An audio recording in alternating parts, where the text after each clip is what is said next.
నీకు నీ చావు ఎప్పుడో నీకు ముందుగానే ఎలా తెలుసు? ఇంతకీ నాకేం చెప్పాలనుకుంటున్నావు?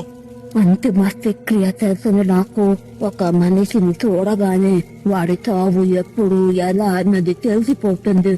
నేను ఇంకో 2 రోజుల్లో నేను మేలు కొలిపిన కాలుచి చేతిలోనే చావబోతున్నాను. నువ్వు మేల్కొల్పిన దుష్టశక్తి చేతిలో నువ్వే చావడం ఏంటి? కాలుచిని ఎవరు మేల్కొల్పితే వాళ్ళని అది అంతం చేసి వాళ్ళ ఆధీనం నుంచి తప్పించుకొని పూర్తి స్వతంత్రాలు అవ్వాలని ప్రయత్నిస్తూ ఉంటుంది. మరి దాన్ని ఆపే మార్గం లేదా? ఉంది. అప్రేకమనే తంత్రం చేసి దానిని శాంతింపచేసి శాశ్వత నిద్రలోకి పంపించాలి.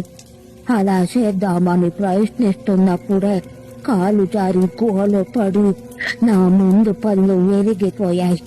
మంత్రం మధ్యలోనే ఆగిపోయింది. ఇంకా దాని నుండి నన్ను ఎవరు కాపాడలేరు.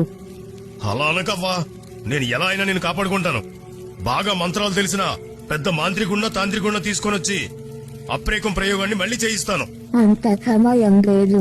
అలా చేసిన లాభం లేదు. ఎందుకంటే అది నేను మాత్రమే చేయాలి. నేను మేల్కొల్పాను కాబట్టి నేను మాత్రమే దాన్ని నిద్రపుచ్చాలి. మరి నన్నేం చేయమంటావా? నాకింత సహాయం చేసి నిన్ను కాపాడుకునే మార్గమే లేదా?